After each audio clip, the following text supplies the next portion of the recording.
Okay, now we see the session layer, and the major functionality of session layer is making sessions and maintaining the sessions.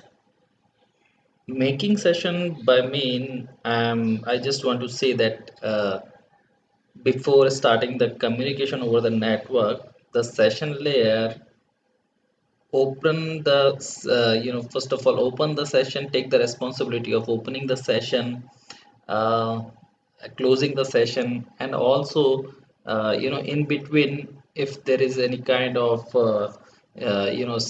session breakdown or kind of thing, so उसको maintain करने का काम भी आपका session layer करता है. So by making of session, you can assume like this. First of all, it is more towards the application layer functionality, or if I to be correct, it is an application side functionality rather the network side functionality. Okay. So in the session layer, what we can understand by making sessions, that it start the session by providing the authentication, and based on that authentication, if the authentication is successful, it gives you the authorization. Authentication को आप कुछ इस तरीके से समझ सकते हैं, जैसे आप फेसबुक, जीमेल पे अपना लॉगिन करते हैं और अपने एक पर्टिकुलर पासवर्ड से. So if you are correctly writing the login and password correct, okay, then it will give you the access to that particular portal or particular application you can access. So this is the authentication process, and once you successfully attempt by writing the correct login and password, then the session will be created. Okay, and that is what the opening of session. And then even the session is open, and you can access the application, but there is certain limited authority that you can access to that application. For example, that you can only check your emails, and you can do certain settings which comes under your authority. But if there are it depends on login id and password. If it is a, normal user id, and then the authority would be different. But if it is some official some one id, then the authorization would be different. So एक बार communication होने के बाद, when you close the application, session layer आपका उस session को भी close कर देता है. इसको कुछ आप इस तरीके से समझ सकते हैं. कुछ सेशंस आपके टाइम बाउंड होते हैं. For example, if you are accessing IRCTC, तो आईआरसीटीसी में क्या होता है कि आपने it is in a timed session.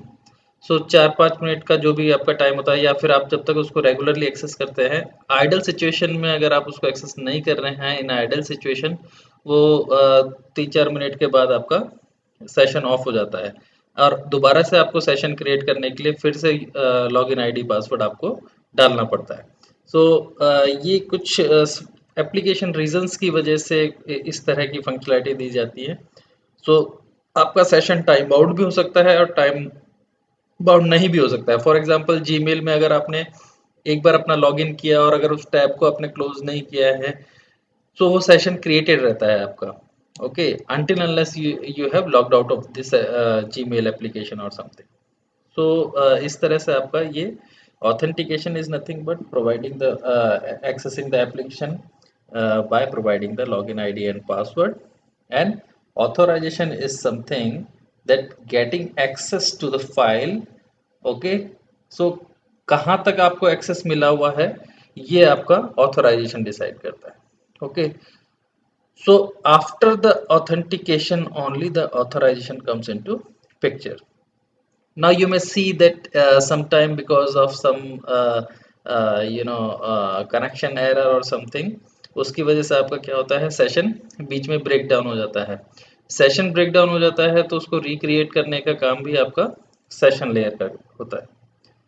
And in case of any correction breakdown, और इस बीच में अगर आपका कोई डेटा ट्रांसफर हो रहा है, so उसके लिए कि कितना डेटा हो चुका है ट्रांसफ़र अभी तक और अभी कितना बाकी है, इसके लिए सेशन लेयर क्या करता है, बीच में आपके कुछ चेक पॉइंट्स को इंट्रोड्यूस करता है।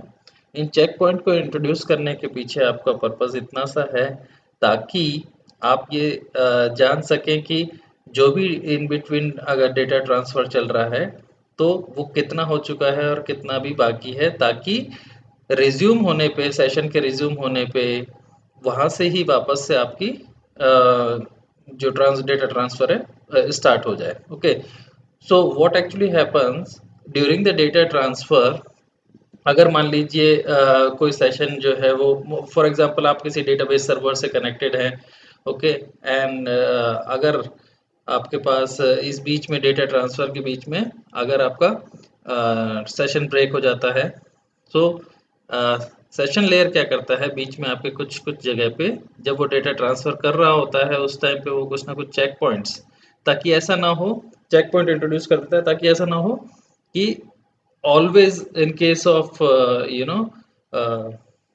any kind of session break, वो ऐसा ना हो कि हमेशा स्टार्टिंग से ही शुरू करे। ओके, सो वो जो आपका जस्ट प्रीवियस आपका चेक पॉइंट होगा, वहां तक वो ये चीज़ जान लेगा कि यहाँ तक का डेटा ट्रांसफ़र आपका सक्सेसफुल हो चुका है, और अगले डेटा ट्रांसफ़र वो आपका कहाँ से शुरू करेगा, जो जस्ट प्रीवियस आपका चेक पॉइंट है, वहाँ से वो आपका दोबारा से कनेक्शन को मतलब दोबारा से आपका डेटा ट्रांसफ़र को स्टार्ट करेगा। Okay, so one more thing is that is what the this type of functionality is called your synchronisation. Okay, now session layer आपका ये भी देखता है कि इस बीच में आपका कोई डेटा लॉस नहीं होना चाहिए, जो आपने डेटा ट्रांसफ़र आपका चल रहा है वो आपका कंप्लीट होना चाहिए। सो चेक पॉइंट की मदद से आपका सेशन लेयर सिंक्रोनाइजेशन को इंट्रोड्यूस करता है। And the next is your dialogue control. Dialogue control you can understand it like in you know एक वीडियो कॉन्फ्रेंसिंग का एग्जांपल से आप समझ सकते हैं कि if there are many application which are talking to each other and in a is like एक video conferencing में अगर एक से ज़्यादा है, so there is a turn। Okay, आप किसी एक जो है ये डायलॉग कंट्रोल आप यू कैन कंट्रोल कि आपका कोई एक ही उनमें से जाके बोल रहा है और बाकी सब अभी चुप बैठे हैं। ओके, सो आप इस तरह से समझ सकते हैं इसको कि आप एक वीडियो कॉन्फ्रेंसिंग है, वीडियो कॉन्फ्रेंसिंग में बाकी सब मेंबर्स चुप हैं, केवल एक ही जना एक बार में बोल रहा है। So it can be it can be provided in duplex manner और हाफ डुप्लेक्स मैनर। ओके, इस तरीके से आपका डायलॉग कंट्रोल को ये मैनेज करता है। Okay, so basically it decides कि किसकी आपकी इस वक्त सेशन में बोलने की टर्न है। सो ये काम भी आपका सेशन लेयर का काम होता है। सेशन लेयर, प्रेजेंटेशन लेयर और एप्लीकेशन लेयर ओएसआई में डिफरेंट डिफरेंट है, बट अगर हम बात करें जो प्रैक्टिकली यूज़ हमारा मॉडल है which is TCP IP model, उसमें आपका सेशन लेयर और presentation layer and application layer मिला के एक ही है, वो आपका एप्लीकेशन लेयर है। But as far as the functionalities is concerned, so this is what the session layer is. Now we will see the presentation layer. Presentation layer की functionalities को आप मेजरली इन थ्री कैटेगरीज में बांट सकते हैं। Number one is the format and coding.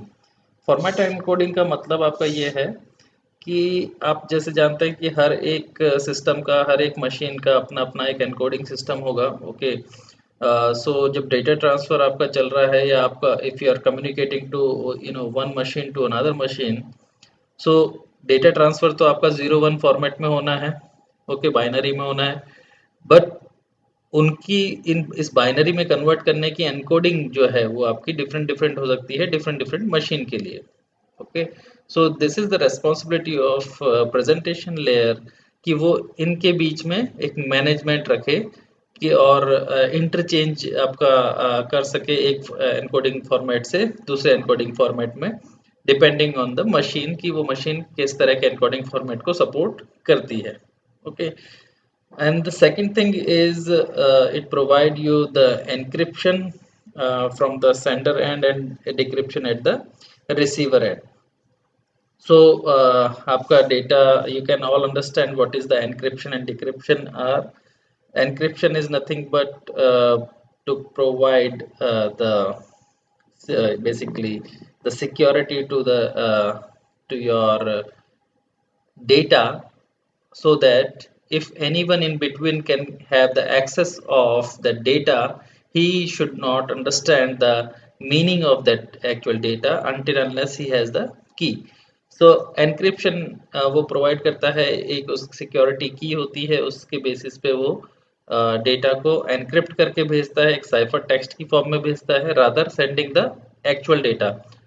So in case of any access in between, एक sender ने receiver को भेजा, अगर वो केवल चाहता है कि वो रिसीवर ही को ही वो डेटा मिले, ओके, अगर वो इन बिटवीन किसी को भी वो एक्सेस हो जाता है तो वो उस डेटा को आइदर वो उसको समझ ना सके या उसको मिलना ही नहीं चाहिए. ये सारी आपका जो है एनक्रिप्शन में बेसिकली आपका ये है कि अगर आपका मिलता है तो वो एनक्रिप्टेड फॉर्म में डेटा मिले, ताकि वो अंडरस्टैंडिंग वाली फॉर्म में ना हो.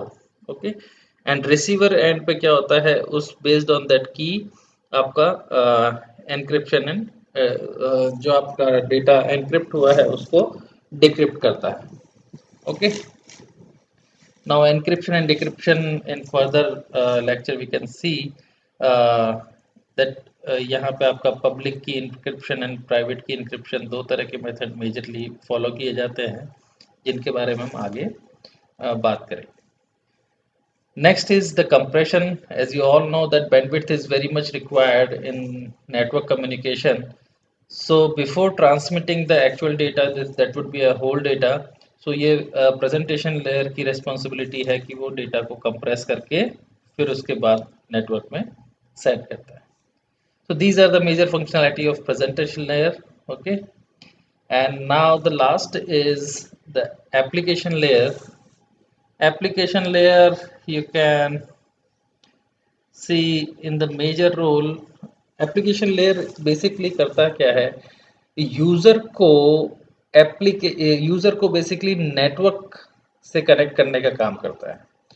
सो एक यूजर है, वो कौन सा डेटा भेजना चाहता है, ये नेटवर्क पे डायरेक्ट वो कैसे डाले, वो उसके लिए there is application layer.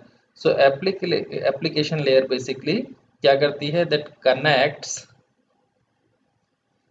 User with the network, और इसके लिए किसके, with the help of some applications और dedicated applications.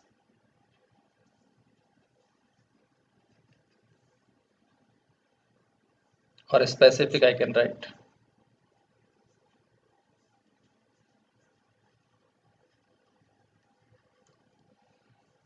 So you know it can provide the user interface जो आपको दिख रहा है बेसिकली. ओके, आपको directly you know you cannot नॉट अंडरस्टैंड, और आप उस चीज़ को नहीं फील कर सकते व्हाट इज, बट आप जो चीज़ आपको सामने दिख रही है, for example if I am trying to communicating to you, I am connecting with a user interface, ताकि आप उसको देख पा रहे हैं, मैं यहाँ पे लिख पा रहा हूँ और ये सब. ओके, सो इस तरह से जो आपकी एप्लीकेशन है that provide the user interface, ये सब आपकी क्या है, एप्लीकेशन लेयर की एप्लीकेशंस हैं.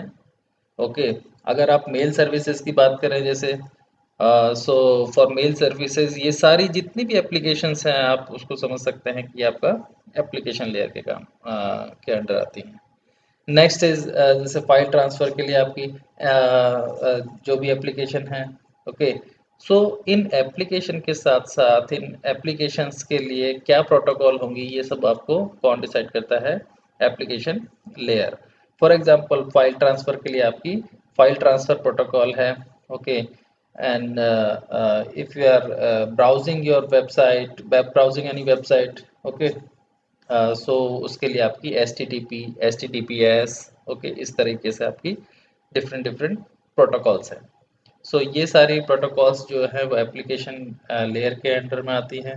Similarly if you are you know log in a system remotely, okay, so इसके लिए कौन कौन सी प्रोटोकॉल्स हैं, हर एक इस तरह से डिफरेंट डिफरेंट जो हमने यहाँ पे एप्लीकेशंस लिखी हैं, ये सारी बात हम किस में करेंगे, एप्लीकेशन लेयर में करेंगे.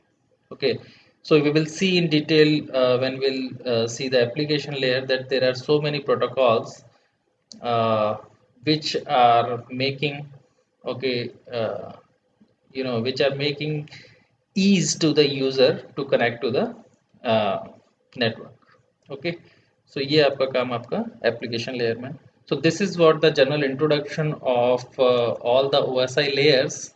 Okay, so I hope by this time you get to know that how a data is being transmitted to a network, और एक सिस्टम से डेटा दूसरे सिस्टम तक या एक नोड से डेटा दूसरे नोड तक एक नेटवर्क में किस तरीके से डेटा को ट्रांसफर होता है. ओके, ये सारी एक बेसिक अंडरस्टैंडिंग हमारी बन चुकी हुई है अब तक. Now we will see in next in these layers in detail. Okay, so see you in the next lecture. Thank you.